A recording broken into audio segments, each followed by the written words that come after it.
Hey guys, this is Red and Blue. I'm so happy he's done it. He's done it. Ousmane Dembele won the Ballon d'Or for the 24-25 season. And honestly, what a well-deserved recognition for an amazing player, an amazing person, and an amazing season. Literally, I'm over the moon for Ousmane. He led the team to all of our successes last season. He turned in like amazing performance after amazing performance, carried our attack, really showed what it means to be an attacking player and a striker in Luis Enrique's football. And so yeah, like really like well-earned recognition, really well-earned, well-deserved. So happy for him. And so like what I wanted to do is just like, obviously talk about this because it is an historic moment. He's only like I think the sixth French player to win the Ballon d'Or, and the eighth time in history it's happening that a French player wins the Ballon d'Or. And more like depending on how you count, like this only the third time a player from Ligue 1 wins the Ballon d'Or. So it is like really historic. It's not an everyday occurrence. It is something major. Love it or hate it, because I know the criticism about the Ballon d'Or, both in terms of celebrating individual achievement in a team sport, but also like all of the politics around it. But this is a world we live in. It is a major trophy. It is a major achievement, and so like we can only say congrats to Usman. And like ultimately, like it's also like I think it tugs at my heartstring a little bit more because it's a player whose path to success wasn't straightforward. He wasn't like he's never been a Cristiano Ronaldo or a Messi where like straight away, like from a very young age, he's at the top of football and he wins throughout and so on. He's had hardship, he's had difficulties, he's had moments where like things didn't go for him. And so it makes it like, all the better that he reaches the top. He's a player who like, if you don't know him and you don't know his story, like he was born in Normandy in France, in Vernon, which is really like small town in Normandy, very rural area of France, countryside, farming, and so on. Vernon is definitely a town, so there's a little bit of activities there, but it's still like tiny place. And then like he started his footballing career at 7 years old in Evreux. He does like a few years there, and then at 13 he goes on to Stade Rennais, to Rennes. He does his youth training there, his academy there. And then in 2015, at 18 years old, is when like he breaks into the pro squad of Rennes. And it goes like the start of his career is just a rocket ship. His first season in Rennes, he has like I think 26 appearances and 12 goals, and really like I remember he takes Ligue 1 by absolute storm. He's like an absolute sensation in his first season. He scores like he starts scoring in his I think in his second or third game. He has a hat trick at some point. He scores important goals, and more than like the goal production, you see like the dribbling, the pace, the talent, the raw talent. He was a player who could set a defense on fire, like basically from a very young age. And I know, there's a quote at that age of Michael Silvestre, who, the oldest among you will remember, who used to play for Man United for a bit. He was a French defender. And he was actually one of Ousmane's coach in the academy in Rennes. And he compared the players, like when he started playing for the pro, he compared him to Cristiano Ronaldo, and the way Cristiano Ronaldo burst onto the scene in Man United. So from a long age, you could see that he was a very, very, very special player. And only after a season in France, he gets snapped up by Borussia Dortmund, who always like a young talent. They get him over in Germany. He has a good season in Germany. He plays 32 games. Only 6 goals, but I think 14 assists. He's rookie of the year in Bundesliga. He makes it into the team of the season in Bundesliga. And so, there's a sense at that point of, a career that's really, going in the right direction, really, and like happening in the right way. He also like starts playing for the French team. So like you see the path of progression. And then ultimately after this, there's a surprise move. This is the summer of 2017. That's when PSG snaps up Neymar from Barcelona for a record-breaking fee, and Barcelona actually like signs Dembele for over 100 million euro plus 40 million clause, so nearly 150 in total, and set him up to be the replacement for Neymar. He signs a 5-year contract in Barcelona. He's getting a clause at 400 million. And all of a sudden, he goes from like this youngster showing huge talent and who's on a regular path of development to being one of the top stars of world football. And being, like the second most expensive player in the world. Well, not quite. I mean, Mbappe is happening like technically the season after, but yeah, he gets the number 11 shirt in Barcelona, which was Neymar's shirt. So there's huge pressure on him. He starts in Barcelona on the beginning of September, and then like 8 days later, like in his second game, he injures his hamstrings and he's injured for 4 months. He comes back beginning of January of 2018, and a couple of weeks later, he injures himself again for 4 weeks. And so like this really starts the trend of, bad luck and recurring injury trouble and so on in Barcelona. And ultimately, he's a player who, because of that, really never gave out his full potential in Barcelona. There are moments of brilliance. There are like games and pieces of seasons where he's actually like taking the team forward. There's actually like quite a few moments where yeah, he impresses. He shows his talent. He shows what he can do. But ultimately, like never really like quite to the level that we know he can do. Ultimately, he plays 6 seasons in Barcelona and only plays 127 games. So if you think about it, like last season, he played, I think, nearly 60 games. So in one season, last season, he played as much as half of his 6 years in Barcelona. So that gives you a sense of, how many injuries he's been struggling with. And I think like it's not only the fact that he's struggling with injuries, but it's just like it's really recurring one. And I think, his hamstring has always been a point of difficulties from that first injury with Barcelona. He's got 1, 2, I'm looking at Transfermarkt at the same time, 3, 4, 5, 6, 7, 8, 9, and now like the one we're on right now, that's in his 9th injury to his hamstring. So he does have a very well-established known weakness.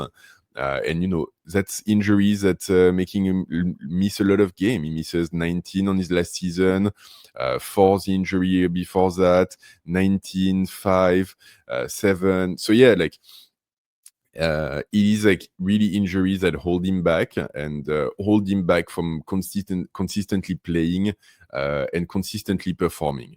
And it also like it fits into a narrative at this point of Ousmane Dembele not being serious enough for the top level, not being serious enough to play for Barcelona.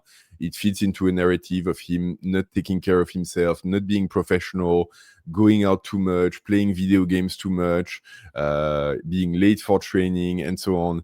And so it raises a lot of doubts at this point. Some of which are deserved, some of which aren't. And I think it also like ties with the personality of the player, who's a very mercurial sort of character. He's always smiling, as well as happy-go-lucky, but he doesn't look like he's taking much of anything very seriously.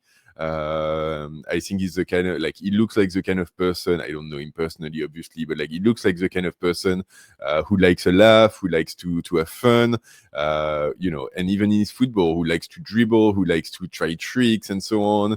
And so it kind of fits what you see on the pitch as well, where like sometimes he's playing a little bit too much, and he's actually playing, and he's not taking things seriously. And so like even if he can create huge differences, and you can see through his talent, he's a once in a generation kind of thing. Sometimes he doesn't use what is given well enough to really like bring the performance all the way to its natural close. And so and I think that's a turning point in the career of the player, which happens in 2021, and basically like that's when people say like that's when he starts taking things a bit more seriously. And that's when, like, for him, things start clicking. In 2021, in the winter, is when he gets married.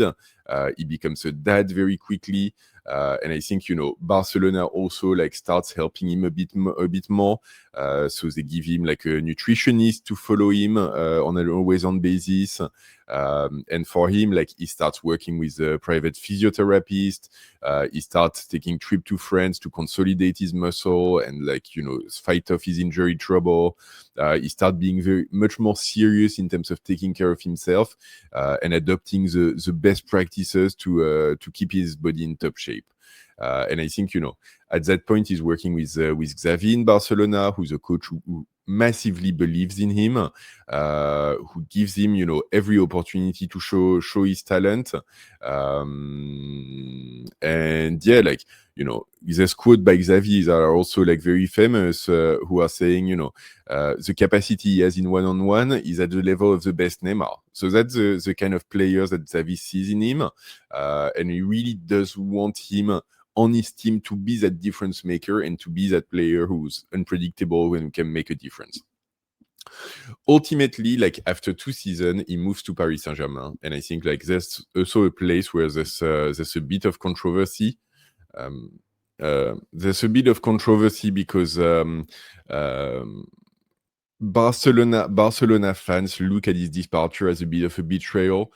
Betrayal of Xavi, who's, like I said, invested a lot of effort in the player and put a lot of faith in the player. At the same time, for us Parisian fans, like the story that we're familiar with is that Dembele gets offered multiple times, but including that 2023 summer to PSG as a way of trying to bring Neymar back to Barcelona. And ultimately, Neymar was kind of keen to go back. Barcelona already didn't have the money for it. And so they were trying to find ways of finding a deal by offering players, by offering certain things. And like when Barca put such an offer forward that includes Dembele, Paris goes, oh, wait, like you'd let Dembele go? Like, let us like look at that. And the player takes this as a sign that, Barca doesn't really count on him as much as they say. And he takes this as a little bit of a personal slight, which then like makes him open the door that was absolutely not open before. And on his contract, which he had renewed the year before, he had an exit clause at 50 million euro, which was valid that summer. And so PSG activates that and he moves to PSG for 50 million euros, which is, at the time, a lot of people were not so sure about it. I remember like a lot of PSG fans were saying like, oh, he's an injured player. Like he's always going to be injured. He's never going to be at his prime. It's not the kind of players that we need. There was like, the point, the beginning of the Luis Enrique story as well, when we're trying to clean up the locker room. And so, a lot of people were thinking like, he's not the right player for us. He's not the right fit. He's going to be injured all the time and he's going to be a problem. And that's it. But I think Luis Enrique had seen something different in the players. They had seen, both the talent and the fact that he was growing up and he was starting to really live up to his promises. And I think the first season that he has with the club, the 23-24 season, obviously we win everything domestically. We get to the semi-final of the Champions League, and you see like he has a really strong season. He plays a lot of games. he doesn't have so much injuries in that season. He only misses 3 games in December / beginning of January for an injury that we still don't know the full details of. So he does play a lot. He does show a lot of talent. He's actually playing on the right side of the attack because we still have Dembele. So we have Dembele on the right, Mbappe up front, and Barcola making his space on the left. He plays 40 games that season, so full season. And on the right side of the attack, he gets along with Hakimi. We see magic happen. We see a lot of promise. Ultimately, he ends the season with 6 goals and 15 assists, which is really good statistical production for him if you look at all of his career. But obviously, nothing compared to what's about to come. And the next path of the story is really this amazing season of 2024-2025, where he plays 53 games, scores 35 goals, and has 16 assists. Wins 4 trophies, obviously.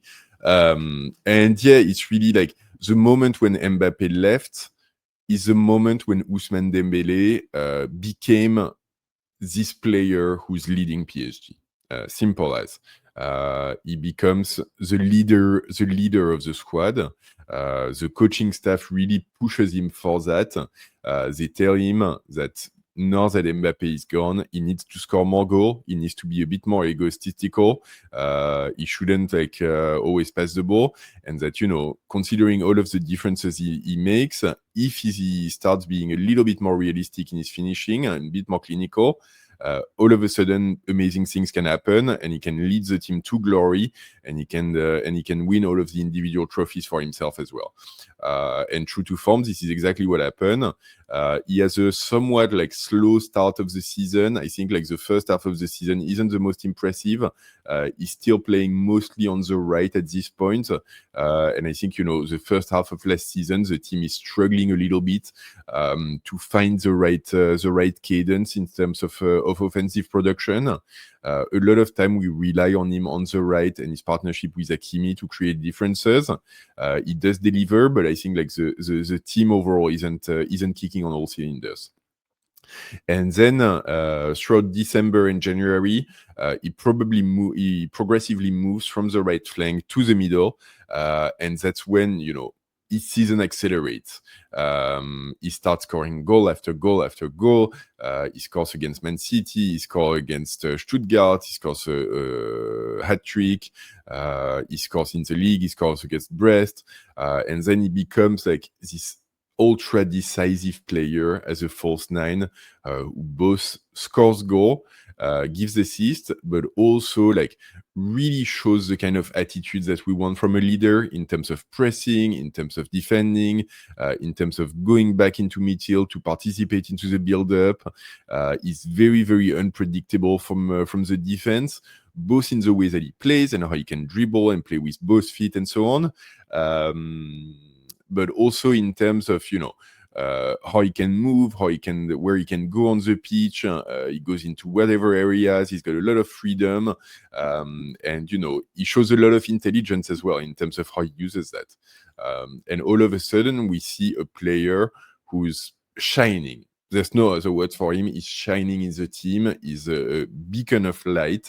And other players around him pick up on it and also raise their level and increase their production.